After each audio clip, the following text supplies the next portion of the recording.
13h, 14h. Europe 1, 13h. Merci de nous rejoindre sur Europe 1, 13h31, la suite d'Europe 1, 13h avec vous, Céline Géraud, et aujourd'hui Jules Torres et Nathan Dever.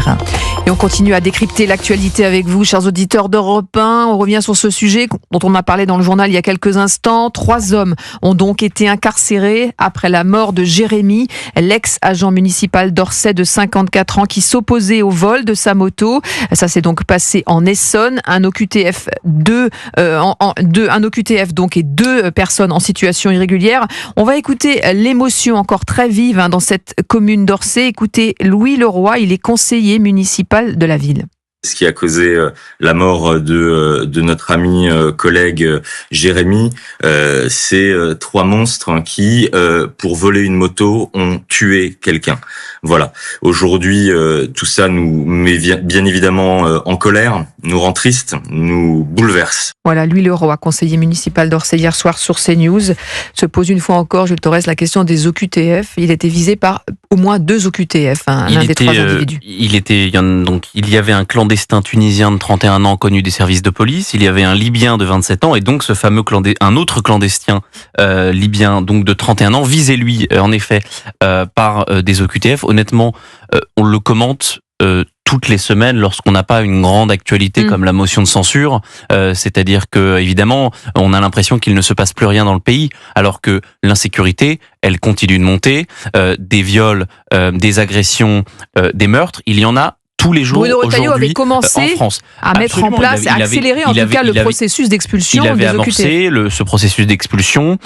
Il avait obtenu il avait fait passer une circulaire avec les préfets qui était beaucoup plus rapidement. Donc c'est sûr qu'avec cette motion de censure, ça gèle et les caméras ne sont plus braquées sur ce qu'il se passe réellement dans le pays, mais sur le théâtre de l'Assemblée nationale et des consultations présidentielles. La réalité, Céline, c'est que depuis 2012, il y a 1 million d'OQTF qui n'ont pas été exécutés.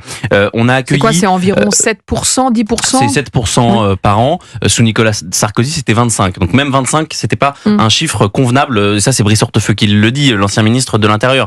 Donc on voit bien qu'avec 7%, on en est très loin. Mais aujourd'hui, la question, c'est plus tant celle de l'expulsion que celle de l'accueil.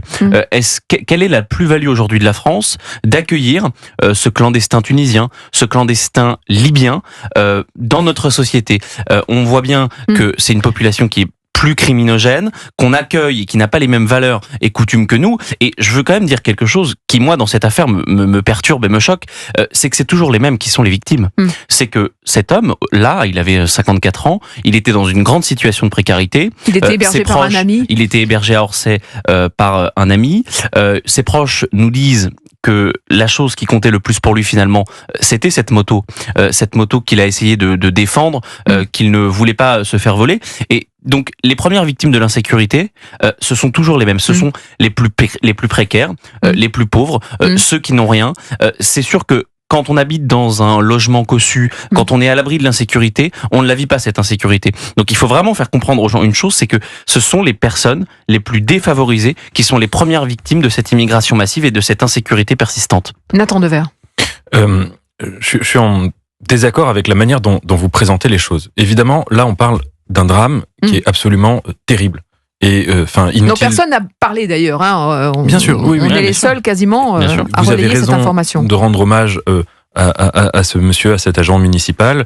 J'ai lu les témoignages de ses proches qui saluaient la mémoire de quelqu'un de formidable, de quelqu'un de dévoué à son travail, à ses proches, à ses amis, au service public, etc.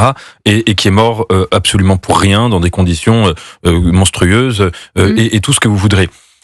Ensuite, le court-circuit que vous faites entre cette question-là et la question de l'OQTF, je ne le partage pas pour 2 raisons.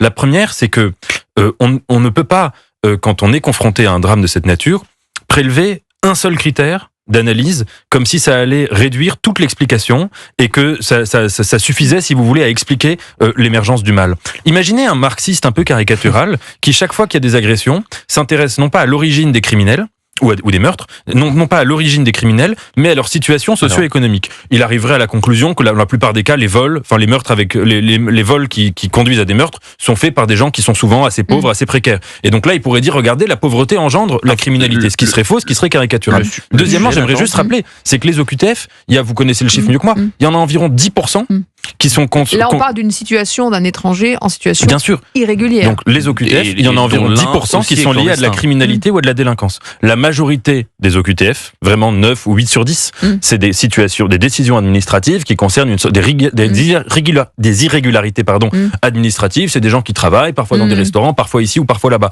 Donc donner l'impression que le problème de la criminalité, ce serait un problème lié à l'OQTF, ça me semble vraiment réducteur. Excusez-moi Nathan, mais moi quand on a ce genre de drame et qu'ils peuvent être évités en exécutant une infraction administrative, eh bien, je considère, pardonnez-moi, que ce drame aurait pu être évité. Que le drame de Philippines, il aurait pu être évité. Que le drame de Lola, il aurait pu être évité. Alors, ça fait pas de toutes les personnes qui reçoivent une OQTF des criminels en puissance. En revanche, cet homme, si ce clandestin tunisien avait été expulsé, si ce clandestin libyen avait été expulsé, eh bien, il serait sans doute encore vivant. Donc, peut-être que, en effet, il ne faut pas pointer du doigt toutes les personnes qui sont sous OQTF, mais pardonnez-moi, elles sont en situation de clandestinité dans le pays. Elles n'ont rien à faire aujourd'hui en France. Et le problème, c'est que ça fait des drames.